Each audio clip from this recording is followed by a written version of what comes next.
রান্নাটা সিহারা কত সুন্দর হইলো। এক সিমটি মুখে দিয়ে দেখতেছি, দাঁড়ান।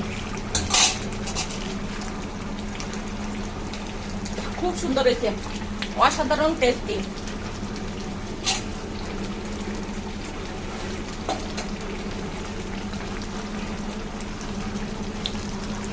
টক দই আর টমেটো দেওয়ার কারণে আর আমি অল্প আদা রসুন, তাও আমি বাটায় সুন্দর করে মাখনের মতো করে বাটা করি, তো এই জন্য আমার তরকারি রান্না খুবই সুন্দর হয়।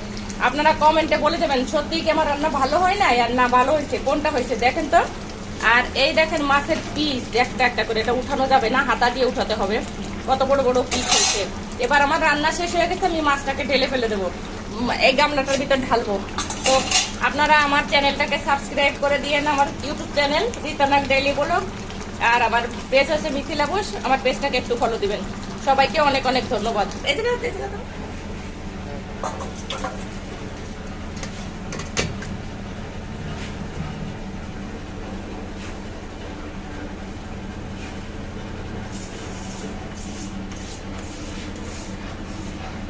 আমি হচ্ছে একদম কেটে কুকে নামাই দিলাম উপরে চুলা দিয়ে, তার কারণ কি আমি পরিষ্কার কাজ করতে ভালোবাসি। আর দ্বিতীয় কথা, একটু ঝোল লেগে থাকবে, ঝোলটা লাগার দরকার নাই। আমার মাছের ঝোল কি সুন্দর হয়েছে দেখেন। আমি যে পেঁয়াজ ছাড়া রান্না করছি, কেউ বলতে পারবেন মানে পেঁয়াজ রসুন দেয় নেই, এটা দেয় নেই, সেটা দেয় নেই। আমার এই মাছের তরকারি যদি কেউ খায়, সে যদি বলতে পারে যে এটা পেঁয়াজের থেকে 100 গুণ ভালো হয় নাই, তাহলে আর কি বলবো। এত তেলের মাছ খসিয়ে পড়ে যাচ্ছে রে বাবা, ভেজে নিছি তারপরও মাছ থাকতেছে না। দেখছেন কি সুন্দর হয়েছে, আমি চাটা দিয়ে দেখলাম অনেক সুন্দর হয়েছে।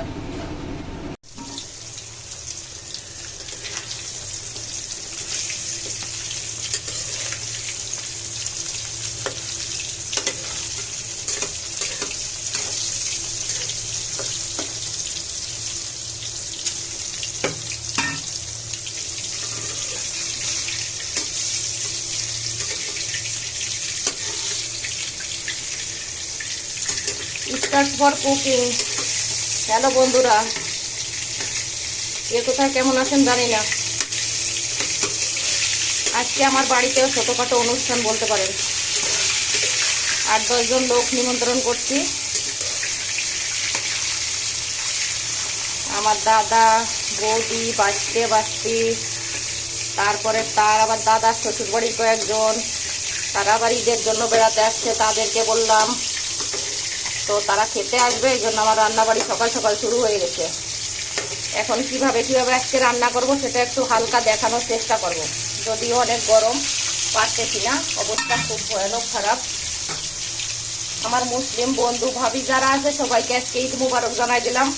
কালকে দেখা যাবে সময়ের অভাবে নাও দিতে পারি। অনেকবার অবশ্য জানাইছি, গতকালকে রাতে আগাম জানাইছি, সকালবেলাও জানাইছি, এখন আবার বলে দিলাম সবাইকে ঈদ মুবারক। বুঝে শুনে সবাই মাংস খাবেন, যে গরমের অবস্থা বাসা কিন্তু যাবে না। যদি বাঁচতে চান তাহলে 2-1 পিস খাইয়ে অফ করে রাখবেন। আমি রান্না দেখাচ্ছি। আমি কাতল মাছ, এটার ওজন হচ্ছে 4.5 কেজি। মাছ টমেটো দিয়ে করব, টমেটো দিয়ে মাছ, টমেটো, কাঁচা ঝাল, জিরে বাটা, আদা জিরে বাটা, আর একটু গরম মশলা বাটা, আর 1 চিমটি চিনি দেবো এর মধ্যে, মিষ্টি, আর হচ্ছে নামানোর আগে একটু ভাজা জিরে গুঁড়ো দেবো, আর 1 চামচ টক দই। আমি দেখাবো কিভাবে পেঁয়াজ ছাড়া সুন্দর করে মাছ রান্না করা যায়।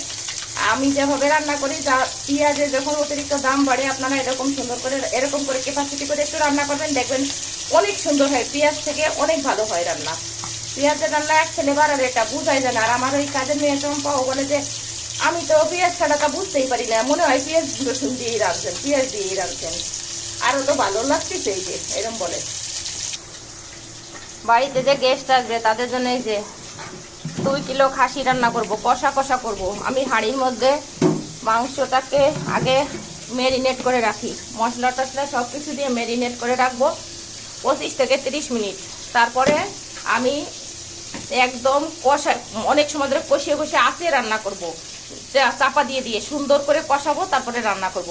আমি রান্না পরে দেখাবো। আমার মাছ ভাজা কমপ্লিট। কাতল মাছ যখন রান্না করবে, বড় মাছ রান্না করলে একটু ভাজে না নিলে কাঁচা কাঁচা গন্ধ বলে। আর যেহেতু আমি পেঁয়াজ ছাড়া রান্না করব, এখানে আমি মাছ ভাজছি 4 আর 4 8, 12 পিস মাছ রান্না করব। আমি রান্না কেমন করে করব সেটা একটু দেখাবো আপনাদের। আমি কিভাবে রান্না শুরু করলাম, মাছ ভাজা তো হয়ে গেল, লবণ হলুদ মাখায় মাছ ভাজছি, আমি কিভাবে রান্না শুরু করলাম সেটা দেখাই। প্রথমে দিচ্ছি কিছুটা জিরে ফোড়ন, এই দেখেন দারুচিনি, এটা বেটে দেওয়া যাবে না, এটা তেলের উপর দিয়ে দিতে হবে। আর যেহেতু পেঁয়াজ ছাড়া রান্না করব তো অবশ্যই দিতে হবে। আমি কয়েক টুকরো টমেটো অ্যাড করছি এর সাথে। টমেটো ভাজা যাবে না, টমেটো ভাজার আগেই আমাকে দিতে হবে হচ্ছে আদা বাটা। এই যে আদা বাটা দিয়ে দিলাম। এবার দেব হচ্ছে জিরে বাটা, এই যে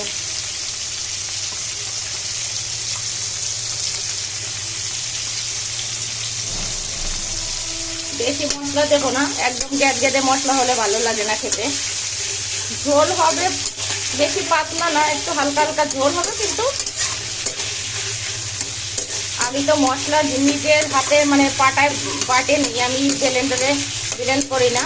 আর মশলা বাটলে হচ্ছে তরকারির টেস্ট ভালো হয়। আমার মশলা দেওয়া হয়ে গেছে। এখানে আমি অল্প একটু এই যে ধনিয়া পাউডার দিলাম, আর পরিমাণ মতো লবণ দেবো। বেশি লবণ না, বেশি লবণ হলে মাছ ভাজার সময় লবণ দিয়ে আসে, আর বেশি লবণ হলে নুন কাটা হয়ে যাবে তরকারি। এবার আমি এখানে একটু জল অ্যাড করে দেবো। জল অ্যাড করে যদি না কষানো হয় মশলা, এই যে জল অ্যাড করে দিলাম। এটা ভালো করে কষাবো, 10 মিনিট কম করে কষাতে হবে। কষাতে কষাতে যখন টমেটো একটু গলে যাবে তারপর আমি ঝোলের জল দিয়ে দেবো। ঝোলের জল দেওয়ার পরে তারপরে আপনার হচ্ছে ঝোলের জল দেওয়ার পরে জল যখন ফুটে যাবে, একদম ফুটা সাঁতারে আমি পানি দেই বা জল দেই, এ জল হচ্ছে সম্পূর্ণ ফুটানো। এই দেখেন আমি হাঁড়ি ভরে জল ফুটিয়ে রাখি, ফুটিয়ে একেবারে টলটলা করে রাখি। উপর থেকে যে পরিষ্কার পানিটুকু তরকারিতে দেই। আমার তরকারি যত গরম থাকুক ফরিদপুর শহর বাংলাদেশে 2 দিন ধুয়ে দিলেও নষ্ট হয় না, মানে আলায় না বা পচে যায় না, এই ফুটানো পানি ব্যবহারের কারণে। আর অনেক পরিষ্কার পরিচ্ছন্ন রান্না করি তো এই কারণে। তো আমি কিভাবে ঝোল করি লাস্ট মোমেন্টে আপনাদের দেখাই দেবো। আমি ফোড়নের বিষয়টা তো বলে দিচ্ছি কিভাবে করছি। দেখেন কত সুন্দর হয়েছে। এবার আমি জল অ্যাড করে দেবো, আর অল্প একটু জল অ্যাড করবো। আমি এভাবে কিছু সময় নাড়তে থাকবো, ঠিক আছে, নেড়ে নেড়ে নেড়ে নেড়ে আর একটু সময়। তারপরে লাস্টে যখন একদম শুকনো শুকনো হয়ে যাবে তখন আমি ঝোলের জল দিয়ে মাছ দিয়ে দেবো।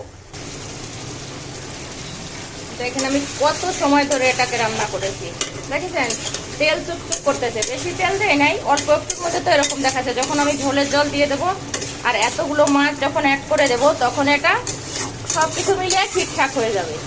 তো আমার রান্নার রেসিপি যেটা, এর মধ্যে আমি কিন্তু টক দই দিছি। প্রথম দিছি তেল, তারপরে জিরে ফোড়ন, কাঁচা লঙ্কা আর 3 টুকরো দারুচিনি, তারপরে দিছি টমেটো কুচি, আদা জিরে বাটা, একটু হাফ চামচ ধনিয়া পাউডার আর 1.5 চামচ আছে টক দই। এবার আমি এটাকে সুন্দর করে কষিয়ে ফেলেছি। তো যেহেতু কষানো শেষ, এবার আমি জল দিতে পারি। এবার আমি ঝোলের জল দিয়ে দেবো। এই যে আমি 2 মগ জল দেবো, তার কারণ বেশি ঝোল তো রাখবো না, কিন্তু আবার এতগুলো মাছ তো এর ভিতর যাবে, এই জন্য এইটুকু জল দিয়ে দিলাম। এবার জলটা একটু ফুটে আসলে আমি মাছটা সুন্দর করে সাজিয়ে দেবো।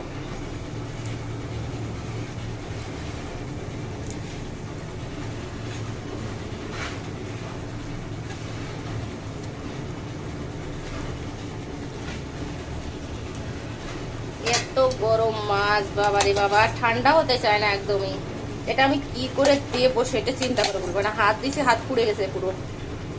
দেখেন আমার মাছের পিস, এক পিস মাছের দাম পড়ছে হচ্ছে 70-75 টাকা করে। এখন রান্নার পরে এটার দাম পড়বে হচ্ছে 100 টাকা। আর হোটেলে কিনতে গেলে পড়বে কত? 250। আমি এটা হোটেল থেকে 250 টাকাতে নিজে কিনে খাই, ঢাকায় গেলে খাই, তারপর মাঝে মাঝে বিভিন্ন জায়গায় ঘোরা গাড়িতে যাই, খাই তখন কিনে। দেখেন আমার মাছ রান্নার রেসিপিটার ঝোল কেমন কালার হয়েছে দেখছেন। আমি এটা চেখে দেখে মানে কি কি কম আছে, কম নেই আমি জানি। আমি যখন রান্না করি কিচ্ছু আমার খেতে হয় না, খেয়ে দেখতে হয় না, আমার রান্নায় ভীষণ আমি এক্সপার্ট।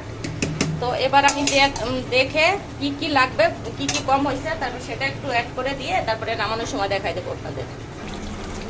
এই যে দেখেন আপনারা, খুন্তির উপর গরম মশলা উঠানো হয়ে গেছে। আমি এত বাটি ঘটি চামচ ব্যবহার করি না, তার কারণে এতগুলো মাঝামাঝি খুব সমস্যা। কাজের মেয়ে এখন বাসন মাজা দিতে চায় না।